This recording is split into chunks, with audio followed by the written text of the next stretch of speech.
Now we have a suggested eye level. That's what creates the first amount. That's what suggests that space initially. Okay. We also have scale changes from here to here and converging lines. So that simple little adjustment starts to create our spaces.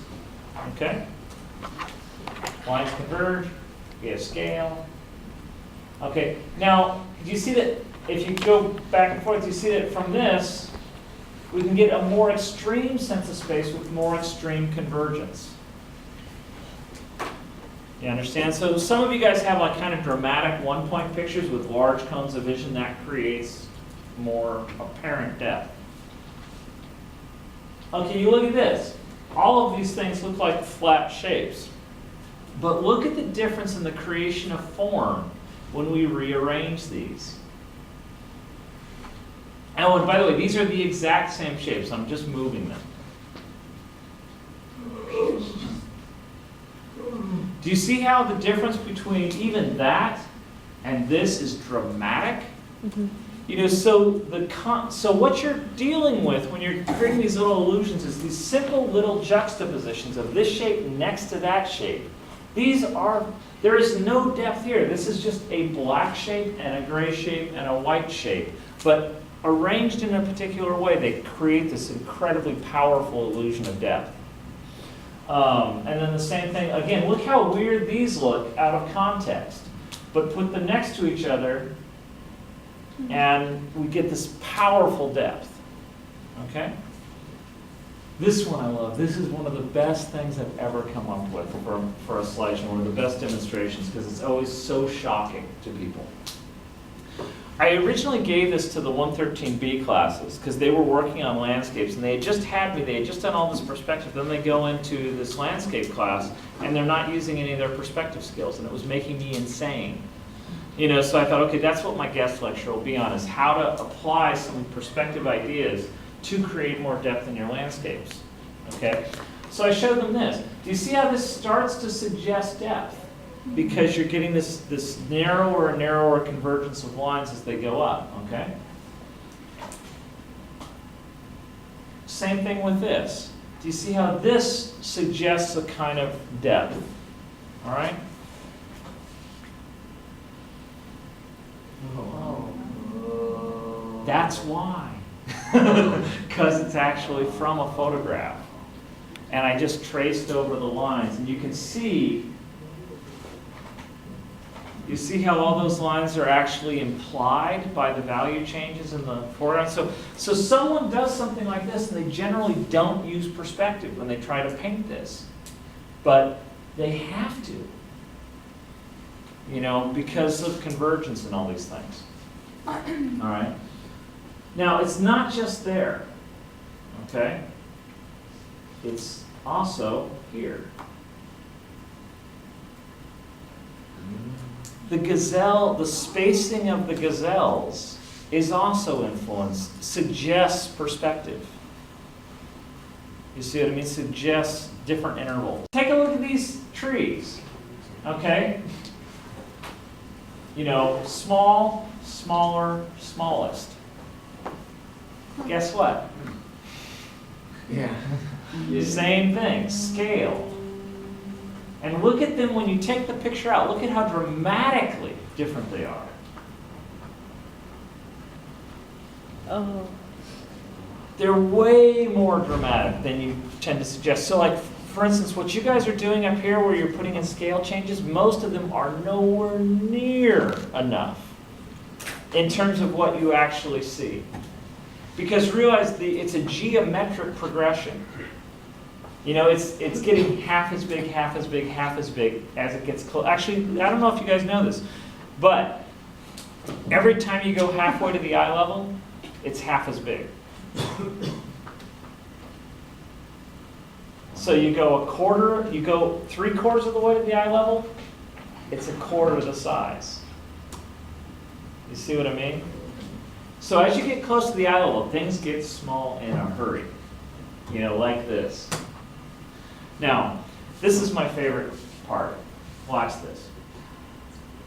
To give you an example of how you cannot overestimate the differences in scale, how sensitive our eye is to it, and how dramatically it affects you. I want you to visually, just for yourself, imagine you took, actually I can't remember which one I do. Oh, it's this one. Okay. You take this four-legged thing, and you move it next to this one. Visualize it. Visualize how small it's going to appear. And I'm going to tell you, you're not going to visualize it small enough. So it's going to appear right here. Watch how small that thing is. What? No freaking No way. way. No way. They can't be the same size. One more time. What? No. What? And you're even looking at them. At the same time, you're thinking, no, it's got to be bigger than that, right? No, because our perception is contextual. What? We can't see it. It's like it can't be that small, because up there it's that big. As far as I can see, it's detailed. Yeah. Okay, but watch. I went just like this. I clipped and pasted. I did nothing to it. Okay, now watch. Now you say, well, John, that's kind of cheating. You took the one that's the farthest away. Okay, fine. Let's take this one. Okay, and watch. And you're still gonna guess wrong. What the heck? No. But do you see that you can imagine two straight lines going like this? Oh. But do you see that you would never make it that small if you were painting it? No. So what happens, you guys, when you guys go to do when you guys go to draw landscapes after knowing perspective, you will still do this. You'll draw this guy this big, then you'll draw this guy this big, then you'll draw this guy this big. Yeah. And when you do that, you screw up your space. You flatten your space because you don't use perspective to scale it. Yeah. Wouldn't they just look like they were closer? Why would it mess up the space? It messes up the space because our brain has a very, like, here's the thing, if we're walking around, you have a lifetime of experience of judging visual items. And you naturally, like, what is normal to you is beyond kind of your conscious awareness. You don't realize, okay, here's an example here's a great way we can prove this. Okay, I want you to, and Angela might have had, no, she will not have had you do this yet. Okay, go like this, just take your hand and take someone near you. You know, actually straighten your arm. You have to straighten your arm. So straighten your arm so it's a fixed distance from you. And then take someone near you as close as possible, but you can still extend your arm. And just take their head like this, in between your fingers. Okay? More than your All right. eyes, Patrick.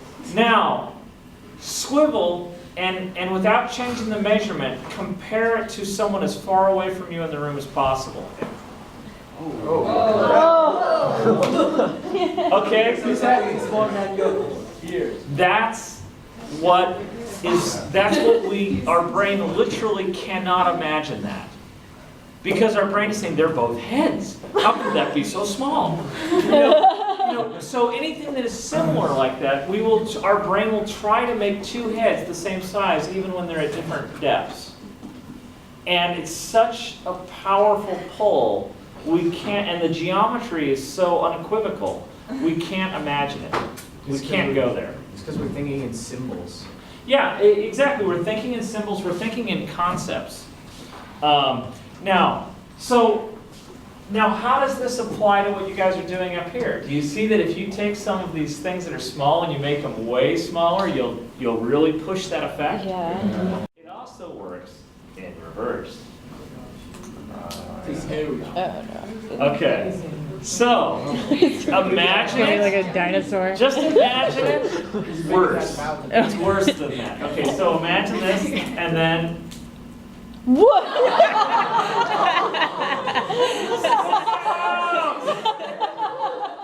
it's coming.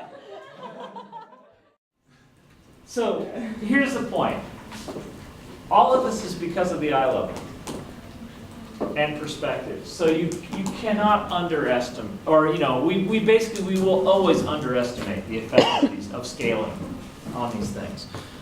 whether you're doing realistic pictures or not. Now, I'm going to go through some different things now. These are going to go through quickly so you can see, like, look at actually how physically tiny this is as a shape.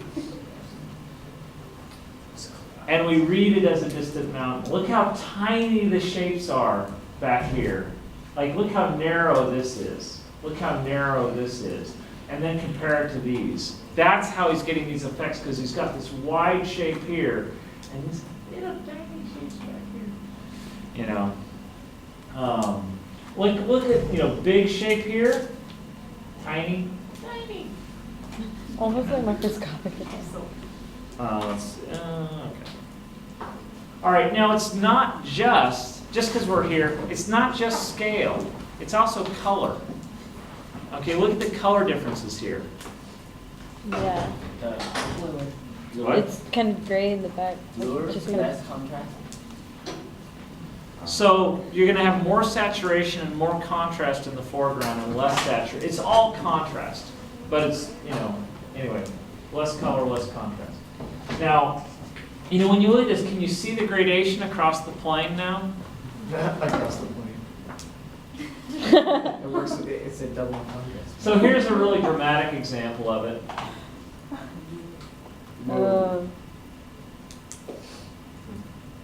Yeah, we think of it as green, we symbolize it as green. Yeah, exactly. Also, look at these little people here. Look at this lady. Oh. You know. All right, now you guys, just because we're here, here's. Okay, I hadn't planned to talk about this, and this has no bearing whatsoever on what you're doing right now, but so we'll do it fast.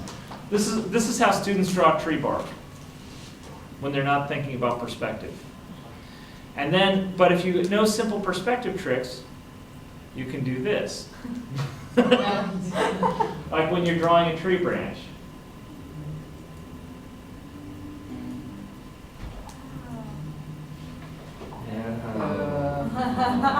Whoa. Okay. And so when you put them side by side, look at the difference. How the one feels volumetric and the other doesn't. How do you do that with some trees? Because trees, not all of them have this shooting upwards, some spiral in other trees. Okay, I can show you. It's all perspective. All right. Now, you guys, to see another example of this, like these things we're talking about how having even spaces screws you up, take a look at this, and it's flat space. Now, all I'm going to do is move the proportions of the gaps in between the lines. And then if I change the length of the lines, but again, not moving their location. Okay, so you see something like this, but look at the difference in space if we do this. Because we're changing the gaps in between. Or here, okay, so here's ambiguous space. The thing is floating relative to the frame. And we do that. Tangents, we have no space. Okay? But then look. Space.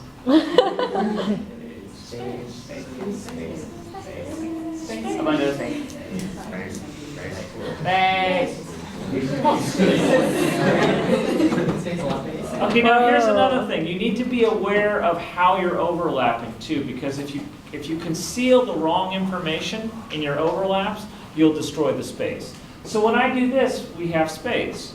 But look what happens if I do this. But It kills the effect because we're missing, when Sheldon later on tells you to run to the border, he means run to the edge and turn the form. So anyway, you guys, and here's the demonstration of white cutting. Okay. Oh, and so just to show you guys that these aren't just abstract things, take a look. I like church. Take a look at what he's doing here. This is white cutting. oh. He fades that out, and you go, space. That's how I find learning about space. Overlap. This is a pass behind. And also look at the color of the mountain compared to the... Check out the white cutting going on right here.